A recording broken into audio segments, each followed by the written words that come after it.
Hola Walter, ¿de qué hablamos hoy? El día de hoy vamos a hablar, gente, marketing de influencers.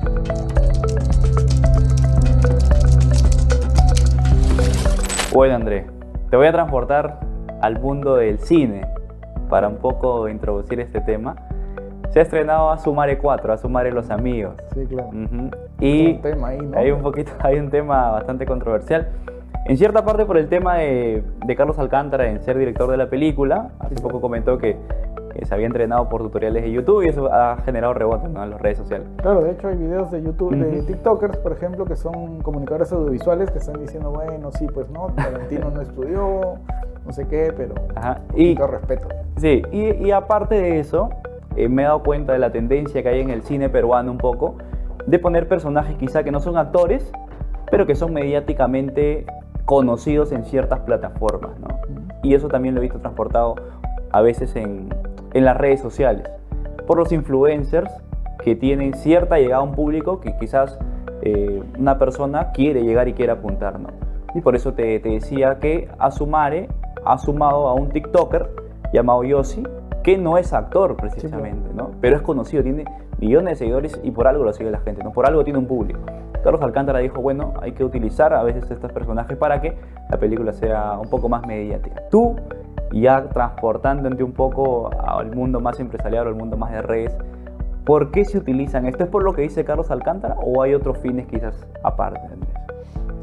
O sea, para empezar hay que entender qué cosa es un influenciador. O sea, de hecho lo utilizas o lo usas, utilizar suena medio feo, utilizar, ¿no? Pero digamos los incluyes dentro de lo que tú quieras hacer, en este caso una película, porque buscas amplificar contenido, ¿no? Amplificar alcance además. Pero ¿cuál es el detalle? En el mundo digital, como ya hemos hablado en otras oportunidades, abre evidentemente y efectivamente un nuevo mundo. ¿Qué quiere decir? Cuando estábamos en offline, antes, cosa que tú no te acuerdas, era televisión, radio, prensa, por tu edad, digo, el usuario, digamos que tú estás aquí sentado y esos medios te arrojan contenido o te muestran contenido, pero en el que tú no tienes control, ¿no? Tú estás sentado y sale algo en la tele, escuchas algo en la radio, miras algo en el periódico, pero tú no tienes control sobre eso que llega a ti, ¿no? Tu ejemplo es cuando vas al restaurante a almorzar de menú, cuando uno está trabajando, siempre hay una tele prendida, ¿no? Entonces tú te sientas y lo que esté dando ahí, ¿no? Si quieres lo consumes, si quieres.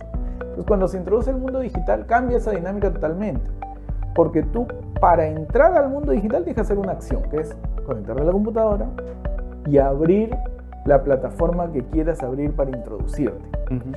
En la cual tal vez lo más parecido serían las redes sociales, porque cuando tú entras te carga un muro de cosas, ¿no? Pero el buscador no, por ejemplo. Las páginas web tienes que buscarlas, tienes que encontrarlas y sí te sirven un contenido, digamos, predefinido, si son empresariales, corporativos, qué sé yo, pero tú tienes que hacer acciones para ingresar. Entonces, esa es la pequeña gran diferencia. Entonces, cuando surge esto, además, ya lo hemos hablado también, hay videos de los temas del marketing 1.0, 2.0, 3.0 y 4.0. La comunicación se vuelve de doble vía, ¿no? La marca habla y la audiencia de inmediato responde. Entonces, esto cambia la dinámica total. Y lo que aparece es que estas plataformas, estas pantallas, permiten además convertirnos a todos nosotros en medios de comunicación. Tú eres un medio de comunicación para tus amigos. ¿Cuántos amigos tienes en Facebook? O en Instagram. 900 en Facebook, 382 en Instagram. Ya está. Entonces tú para tus 900 en Facebook y 382 en Instagram, eres el comercio. Ok. Eres Panorama.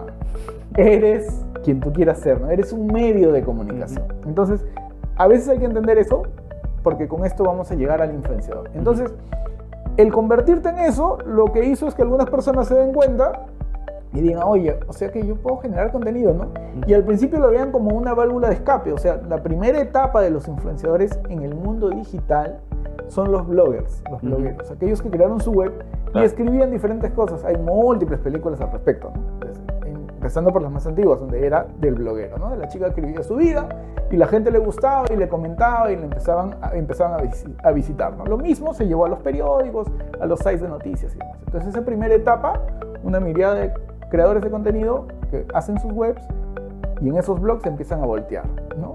E incluso se crearon plataformas como Blogger, de Google, como WordPress, ¿no? Entonces, para que uno pueda crear gratuitamente un espacio y empezar a colgar contenido. Surgieron los blogs de tecnología, de moda, de cocina, de todo. Entonces, ¿qué surge de esa dinámica? que esa persona en ese momento es un medio de comunicación al cual tú empiezas a seguir, te gusta su contenido, comentas, generas conversación con otros miles de usuarios que la visitan sin conocerte, ¿no? Entonces se vuelve un medio social también en ese lugar. Avanza el mundo, avanza la rueda y vienen las redes sociales. Entonces ahí ya se expande más, ¿no? Porque hay youtubers, los más conocidos, ¿no? Luisito Comunica, el Kakash acá en Perú, cualquiera, el Toby, youtubers, donde eran ya, y ahora yo no tengo facilidad para escribir tal vez, pero sí para hacer videos. Entonces hago videos y soy chistoso, soy gracioso, hablo de temas, saco. El Kakash sacó en el 2020 el desinformado. Cada vez que Vizcarra salía a dar una noticia, él a las horas tenía la traducción en su lenguaje, ¿no? Y para su audiencia, 200.000 personas conectadas. Entonces, youtubers, tiktokers ahora, Instagram, Facebook, no sé, todas las redes tienen sus propios influenciadores. Entonces ahí surge esta palabra, influenciador. ¿Por qué? Porque esas personas, al igual que los blogueros al principio, empiezan a generar comunidades, audiencias, y teóricamente ellos tienen ascendencia sobre esa audiencia, porque esa audiencia consume al Kakash porque le gusta, porque se identifica con el mensaje, porque le parece gracioso, por sus ideas también, porque él tiene un corte incluso político en lo que comenta de noticias, por ejemplo. Entonces, hace match y dice, ya, el Kakash es un influenciador que a mí me gusta y lo sigo. Entonces, cuando él tiene una recomendación o algo, digo, este pata habla de estos temas, siempre ha hablado, teóricamente sin ninguna tendencia, ¿no? Sino es simplemente su opinión personal, porque de eso tratan los blogs y eso se marca en cada influenciador, es su opinión, y yo hago match con él. Entonces él influye en mí. Pero eso todo el mundo digital, ¿no? Entonces luego recuerda, el mundo digital y el offline conviven. Entonces, ¿qué pasa? Que en televisión pues hay los actores, como tú dices, ¿no? Carlos Carlín, Carlos Alcántara, cualquiera, lo que tú quieras. Estos actores, al salir en televisión, no podemos olvidar que son medios masivos, por algo se llaman masivos, televisión, radio, prensa, escritores, ¿no? Entonces todos ellos en offline ya tenían sus seguidores, ¿no? Ya tenían personas que les gustaba leer la columna de Carlos Cisneros, por ejemplo, o ver, no sé, el espectáculos de Rebeca Scrivens, qué sé yo, ¿no? O a María Pía y Timoteo, ¿no? Entonces, ya, estos influenciadores siempre tienen gente, son artistas, son actores, o son líderes de opinión, ¿no? Periodistas también, Federico Salazar, Beto Ortiz, ¿no? El más importante del Perú. Entonces, ellos tienen su audiencia offline, no hay que quitarle mérito. Y obviamente, cuando aparece el mundo digital, ellos crean, pues, sus perfiles en el mundo digital, como hicimos todos nosotros. Entonces, ellos se transportan ahí y esa audiencia los sigue. Y acuñan miles o millones de seguidores, depende, ¿no? O sea, alguien de tele tiene más de 1 millón, así más o menos fácil, ¿no? Y alguien no tan conocido, de todas maneras, más de 100.000, de 200.000. Connie Chaparro tenía 1 millón la última vez, o casi 1 millón.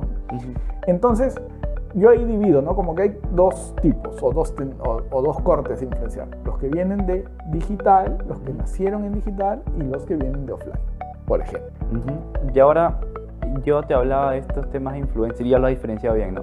Pero, por ejemplo, las marcas, ¿cuál crees que tienen o cuáles son los aspectos a evaluar? Porque yo cuando veo, por ejemplo, las redes sociales de algún producto, poco veo gente de televisión quizás en esas marcas, más veo gente de esos nichos en esas marcas que quizás quieren, ¿no? Y aparte también veo mucho como soy periodista, obviamente las figuras públicas están netamente ante los ojos de todos y cualquier dicho, cualquier situación o cualquier algo que puedan hacer y afectar a vista y paciencia de todos, porque el público siempre juzga y el público siempre opina, también influye a la marca, ¿no? Porque al final lo relaciona a la gente rápidamente. Por ejemplo, tú, Andrés Calvo, representas a Nike y tienes un problema con algo y dices, no, tengo este problema y deporte eso lo hace la gente obesa. Y la gente que te seguía porque sigues a Nike dice, pero ¿cómo puedes decir esto? Ahí siento que hay este problema con los influenciadores, ¿no? ¿Cómo es esa línea o cómo se tiene que medir o qué recomendaciones que le darías a la gente que toma las decisiones de contratar a los influencers, por ejemplo? Ya. Los dividí, un disclaimer, yo dije Carlos Cisneros es Renato Cisneros a quien me refería. Entonces, bueno, volviendo al tema, ¿no? Ya los dividimos. Tenemos los de televisión y tenemos los digitales. Ahora, las marcas tienen. Entonces, las marcas todas van a mirar, ¿no? De hecho, en la pandemia no sé si viste que había un montón de emprendimientos que han nacido de TikTokers, sobre todo dedicados a la ropa, chicas y demás, ¿no? Y ellas siempre buscan colaboración con influenciadores, ¿no? Ya está. Entonces, por ejemplo, los influenciadores de programas como Esto es Guerra, todos los chicos que están ahí se vuelven influenciadores. Si tú entras a sus muros vas a ver que tienen un montón de temas con marcas, ¿no? O sea, con un montón de marcas, ¿no? De hecho, hay una entrevista de uno de estos chicos, Nicola Porchela, creo que es su apellido, que él decía que en un momento él negoció un sueldo de $20,000. La entrevista lo pueden buscar en un portal, no me acuerdo en cuál de noticias, y que negoció para su novia en ese momento un fee de $18,000 y para su amigo de $10,000 y aparte las marcas y todo, ¿no? O sea, entonces el tema es que, no, sí, ellos generan con las marcas, ¿no? Pero, ¿qué pasa cuando tú vas a elegir? Recuerda, se abren, por eso dije al principio, más puntos de contacto. Ellos, por ejemplo, cualquiera de ellos que tenga María Pía, que tiene Instagram, y donde es su red más fuerte, digamos, entonces ella es un Instagramer, ¿no? Es una influenciadora que encontró en Instagram su red más potente. Tiene varias, ¿no? O sea, porque, ojo, por ejemplo, el Kakash es un youtuber, pero tiene Facebook, tiene TikTok, ¿no? O sea, porque vas abriendo los puntos de contacto porque te ves en esa necesidad, ¿no? Luisito Comunica es un youtuber y tiene TikTok, tiene Facebook. De hecho, él tiene una entrevista con alguien que habla de marketing digital. Mercaticlan se llama su empresa, no me acuerdo ahorita su nombre específico. Es uno de los marketers latinoamericanos más conocidos. De hecho, Google dijo que era el mejor, ¿no? Entonces, tiene una entrevista donde él dice que él cuando hace el viaje, por ejemplo a Tokio, él dice, ya voy a hacer mi viaje a Tokio y es el principal, pero también voy a hacer la experiencia en la cabina de primera clase, también voy a hacer la experiencia comprando en el súper, ¿no? Y empieza a tocar marcas, ¿no? Y dice, entonces yo hago eso porque con uno solo puedo tener cubierto todos los gastos de la operación, pero con los otros es donde voy a ganar. Porque además tengo un equipo de gente que va a cortar en pedacitos y lo va a poner en TikTok, va a cortar en pedacitos y lo va a poner en Instagram, ¿no? Entonces tiene todo ese pensamiento estratégico. Entonces el tema viene ahí, ¿no?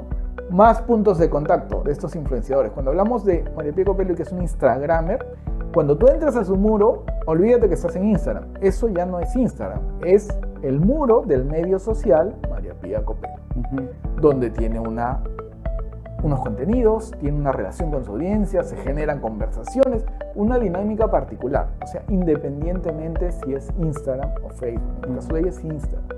Entonces tiene ahí su dinámica. Entonces cuando tú entras a Instagram y a su muro, saliste de Instagram, entraste a su muro, entraste a un medio social nuevo. Y son más puntos de contacto. ¿Y qué queremos las marcas? Llegar a las audiencias en todos los puntos de contacto que se puedan. Y lo que nos ofrecen los influenciadores son espacios ya segmentados, porque hay una audiencia en particular que la sigue. Y por ejemplo, María Pía Copelo está en categoría, digamos, mamá, lifestyle, ¿no? Y va navegando por ahí en ese tema, ¿no? Entonces, ¿quiénes están dentro? ¿No? Probablemente más mamás de determinado poder adquisitivo, qué sé yo. Igual chicas o señoras de corte moderno, por ejemplo, ¿no? Para la vestimenta y demás. Entonces hay un montón ya más nicho. Entonces una marca tiene que agarrar y decir, a ver, mi marca busca este público. Este es el público, entonces mi buyer persona, mi segmento.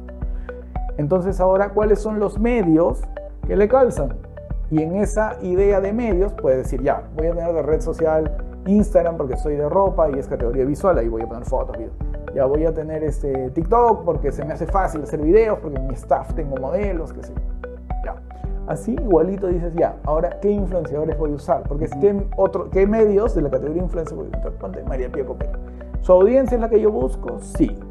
Ya, perfecto. ¿Cuánto de audiencia tiene? Tanto. Entonces yo decido entrar ahí, ¿no? Y las marcas empiezan a ver y empiezan a entrar. Pero ahí, a mi parecer, en mi forma de pensar, se dibuja un poco, ¿no? Porque sobre todo en la pandemia, que ya la gente encerrada, el mundo digital, todo, las marcas nuevas, las que ya estaban consolidadas, todas empiezan a ver, no, influenciadores, y empiezan a apostar por influenciadores, ¿no? A las, por ejemplo, blogueras o influenciadoras categoría mamá digitales le empiezan a mandar, pues, refrigeradoras y cosas con audiencias de 30,000 personas, de 50,000 personas, ¿no? Followers, ¿no? Entonces le mandas una refri, ¿no? Tienes otros, los más top, como por ejemplo Masetti, Luciano Masetti, que es de BMW, no, de Jeep, no sé qué marca, le ha dado un carro, ¿no? Entonces es como que les empiezan a mandar cosas, entonces la audiencia sigue respondiendo, pero yo creo que baja un poco. ¿Por qué? Porque dices, o sea, si la marca te da eso, ¿cómo sé que, o sea, está bien el producto, es bueno, O lo que tú dices, ¿no? O sea, ¿cómo puedo confiar igual o menos? Entonces tú tienes que elegir como marca al influenciador de acuerdo a la relación que tiene con su audiencia, a que el público que él tiene sea el que tú quieres, entre otros factores. Porque sí, justo este tema de la relación, porque veía pros y contras de las personas, ¿no? Las contras decían, tú ves el mundo ahora de Instagram y de que antes era 1, ahora hay 100. En Facebook antes eran 2, ahora hay 200. O sea, el mundo de cada persona que ha visto la oportunidad de ser, por ejemplo, si María Pía o Luciano Macetti o cierta persona ha podido, ¿por qué yo no podría ser esa persona con tan cantidad de seguidores, ¿no? Y las mismas personas, como por la pandemia y todo este tema, se han digitalizado y han logrado una cantidad de seguidores no tan grande como ellos, pero sí importante y atractivo para ciertas marcas. Pero decían, ahí tú tienes que elegir bien, porque puede ser que tú tengas 20.000, pero ¿cuál es la relación que tú tienes con esa audiencia, no? Porque hay muchos, así como hay cosas buenas, acarrean cosas malas. Por ejemplo, tú ves una persona con 20.000 seguidores, ves los comentarios o ves las fotos y tiene 20 likes. Y no hay relación o no hay acorde, ¿no? O sea, ¿cómo ahí puedes identificar, tú, André, que has estado metido en eso, esas cuentas que quizás no van a tener la recepción a la inversión, porque asumo que es una inversión a la que haces con una persona? ¿Cómo ahí tú te comienzas a dar cuenta de que quizás no es el factor seguidores o es el factor tal? O sea, ¿qué cosa más se analiza en ver esas personas? O sea, uno, la audiencia, ¿no? Como te decía, a ver, esta audiencia y la categoría en que él se maneja es la que yo busco, sí. Pero lo que acabas de tocar es algo que se ve mucho, ¿no? O sea, tiene millones o miles de seguidores, pero interacciones muy bajas. Y ahí viene una dicotomía, por eso al principio yo separo entre offline y online. Los offline tienden a tener millones de seguidores o cantidades muy altas, pero el engagement, que es esta relación entre la cantidad de seguidores que tengo y los que verdaderamente interactúan conmigo, o sea, los que sí me dan me gusta, los que sí comentan, los que me preguntan cosas, es muy baja. Porque es como la televisión. Cuando tú hablas de televisión te dicen el rating son 200.000 personas por cada punto, qué sé yo, y te dicen ya, entonces este programa lo ven 8 millones de peruanos, ¿no? Porque hay una relación entre una televisión en una casa de 4 personas, ¿no? Cosas que también han cambiado en el tiempo. El tema es que en los de offline sucede un poco eso, ¿no? Un montón de gente lo sigue, ¿no? O sea, cuando vemos algunos de los chicos o chicas de Esto es Guerra, pueden haber un sinnúmero de razones por las que lo siguen, ¿no? Porque muy aspiracionales, porque yo quiero tener ese físico, porque yo quiero estar en ese programa, quiero ganar plata como él hace divirtiéndose, o sea, múltiples, ¿no? Entonces, esas pueden ser unas, ¿no? Pueden ser porque me gusta el chico, porque me gusta la chica, ¿no? O sea, es habitual con los actores, artistas y demás. Entonces, la pregunta que te haces es, ¿esas razones son suficientes para que esa persona me oriente? O sea, para que me oriente a mí como marca al público. Por ejemplo, ¿no? Si es el primer caso que puse, ¿no? Yo quiero ser como él. Entonces, si él promociona un gimnasio y yo digo, quiero tener ese físico, tal vez sí, ¿no? Ah, mira, recomienda ese gimnasio, mira, y él va ahí, ¿no? Entonces, ¿no? O el peinado, ¿no? O el maquillaje, ¿no? Siempre esas categorías de belleza usualmente están por ahí. Entonces, pero nuevamente es suficiente porque tú un like, un seguir, es bien fácil de regalar, ¿no? Oh, esa buena idea, le doy seguir, ¿no? Pero el algoritmo se ha vuelto cada vez más complicado en todas las redes, ¿no? Entonces, tú terminas siguiendo un montón de páginas, pero no todas salen en tu muro, seguro te ha pasado, ¿no? Claro. Ya, entonces, no salen porque hay demasiado contenido, ¿no? Entonces, y por el otro lado, las plataformas quieren también que las marcas apuesten por pauta publicitaria. Entonces, por eso es que usualmente, no siempre, pero usualmente, y dependiendo de la red, los influenciadores de televisión o de offline tienden a tener un engagement, o sea, una menor cantidad de público que está verdaderamente enganchado con ellos y que les comenta, les comparte, ¿no? Y puede ser más ácido, ¿no? Porque, por ejemplo, tú puedes decir para tu marca, no, yo quiero analizar a este influenciador y ya, yo veo que tiene likes, esto, no, pero yo quiero además quiero comentarios positivos. Entonces empiezo a sacar todos los comentarios, que sean neutrales o que sean negativos. Y me quedo, es como sacar un ROI, ¿no? Entonces es sacar como un ratio financiero, pero el más ácido. Solo quiero las de sentimientos, las reacciones positivas y comentarios positivos. Entonces al final me doy una idea y digo, ya tengo tanto. Eso lo puedes hacer con herramientas, Metricool, por ejemplo, es una. O sea, hay herramientas, o también lo puedes hacer a mano. ¿Cómo? Si lo quieres hacer a mano, probablemente tengas que ver un histórico por lo menos de los últimos 6 meses, unas 40 o 50 publicaciones al azar, y analizar, ¿no? Ya, cuántos han comentado, cuántos han dado like, cuántos compartidos tiene, y eso lo divides el promedio entre los seguidores totales y te va a dar un ratio, un porcentaje. Obviamente, cuando el porcentaje es más alto, mejor, ¿no? O sea, porque quiere decir que tiene una audiencia más compenetrada. Pero entonces, cuando tú te vas a digital, a los influencers digitales con mucho menos seguidores, porque además se clasifican, ¿no? De eso no he hablado acá, pero usualmente hay los nano, los micro, los medium, los influenciadores y los macro, perdón, y los celebrities. Celebrities más de 1 millón, ¿no? Tienen todas esas que diferencian en la cantidad, pero digamos que es como que para la teoría, para fines prácticos, no necesariamente. Entonces, tú escoges un digital que puede tener, por ejemplo, 5.000 seguidores. Pero tú ves pues que tiene comentarios de 5.000, haces tu ratio y te das cuenta que 2.500 están siempre hablando con él. Entonces, ya pues tú analizas, ¿no? De 5.000, el 50% de su audiencia está hablando con él. Y tienes otro de 1 millón, que el 3% de su audiencia, ¿no? Que tal vez es más, ¿no? Porque 3% de 1 millón, ¿cuánto es? Son 90.000. Entonces, pero el otro es 50%, de 5.000 son 2.500, ¿no? Pero en porcentajes, ¿cuál crees que va mejor? ¿No?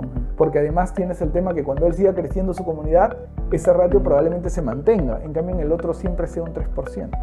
Y además, cuando analices esta calidad en los comentarios, en sentimientos positivos, en comentarios positivos, probablemente te das cuenta que este tiene más.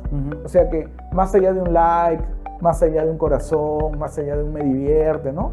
Vas a encontrar de, oye, sí, seguir tu consejo es muy bueno.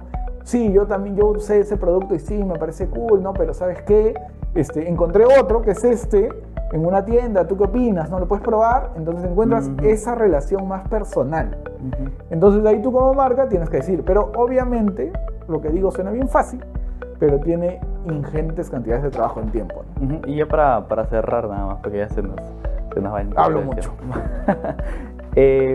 Justo ahora se me vino a la mente eso que has dicho de los pequeños influencers que tienen más cantidad de respuesta a lo que hacen. Y no sé si era una marca energética, era Monster o Red Bull, que en vez de, el área dijo, en vez de ir con los top, con los grandes, vamos con los de ciertas zonas de los barrios, porque Red Bull empezó como una marca urbana, sí, claro, y con los chicos, y vamos a ver a qué gente ellos están siguiendo, y empezaron con ellos, y cuando ya la cantidad de chicos que comenzaban a seguir estas figuras urbanas comenzó a ser más grande, cuando ya las grandes marcas quisieron apuntar a este público, ya Red Bull tenía un posicionamiento, Monster, no recuerdo cuál de los dos, pero empezó con esos pequeños influencers en ese tiempo, ¿no? Y ahora ya ves todo lo que ha suscitado. Lo otro que te quería preguntar, Andrés, ya para terminar, es cuando tú le das la responsabilidad, o sea, ¿qué tanto es la responsabilidad que tú le tienes que dar a un influencer, a una persona como marca? Porque yo siento que cuando tú le dices, ya Andrés, patrocina esta agua, yo siento que ya es tú la responsabilidad con esta, pero si hay algún problema o tú tienes algún problema y ya te relacionan directamente con eso, o sea, yo siento que le entregas como el producto a esa persona y ahí siento que hay cierto tipo de riesgo que se tiene que tomar. ¿O qué recomiendas en esos tipos de situaciones o cómo tendrías que manejar tú la situación? ¿Un riesgo para quién te refieres? ¿Para el influenciador? No, para yo como marca te lo doy a ti y a tú. Yo siento que cuando tú, influenciador, recibes eso, yo siento que es un riesgo, por ejemplo, en estos momentos, ¿no? Porque puede que hagas algo de una situación y puedes afectar mi marca, ¿no? O sea, ¿y cómo se evalúa eso? Ahí hay unas buenas prácticas, porque todas las empresas grandes las siguen porque tienen temas de mayor presupuesto, ¿no? O sea, existen agencias influenciadores, ¿no? Específicas, o son agencias como las de nosotros comunicaciones, que en una de nuestras verticales de negocio tenemos tema de influenciador,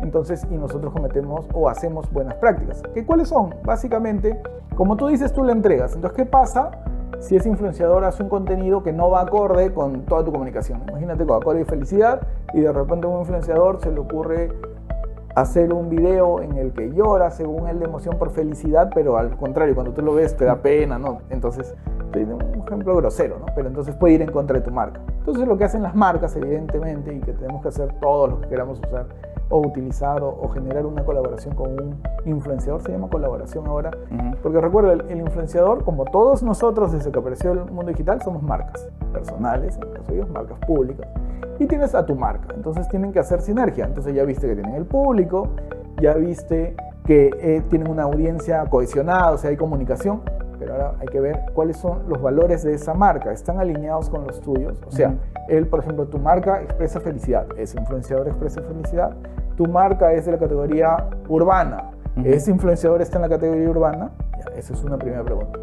Otra, yo en mi marca propongo hacer contenidos fotográficos de determinada calidad, con determinada luz, con determinado filtro, qué sé yo. Los contenidos que él hace son de video y están alineados con el espíritu de mi marca de manera estética. Las palabras que usa y la comunicación que usa está alineada con el lenguaje comunicacional que yo hago. Ejemplo bien claro, el Kakash, ¿no? El Kakash es la ejemplificación supuestamente de un barrista, ¿no? Achorado, digamos delincuencial, ¿no? Entonces todo su léxico son groserías, son palabras de alto tono, ¿no? De 10 palabras, 11 son lisuras, ¿no? Pero lo he usado en Entel, no sé si recuerdas, ¿no? Entonces en su campaña de televisión Entel usaba el Kakash. Entonces, ¿cómo Entel, con Dimitri, tan gracioso, tan amigable, se va a relacionar con un influenciador que propugna ese lenguaje? Lo utilizó como el Kakash no hablaba en los spots, salía.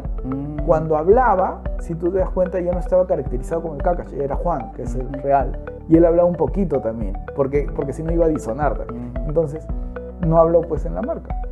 Entonces hicieron esa asociación, un poco arriesgada tal vez para algunos, ¿no? Porque igual él tiene su sello, ¿no? Entonces, pero le pidieron que no haga eso, ¿no? De hecho, nosotros cuando hemos hecho, por ejemplo, un evento virtual con el Toby, para una universidad que es nuestro cliente, para los ingresantes también nos dijeron, ¿no? De su monólogo, por favor, cero lisura, cero lenguaje altisonante, ¿no? Entonces él tuvo que modular, ¿no?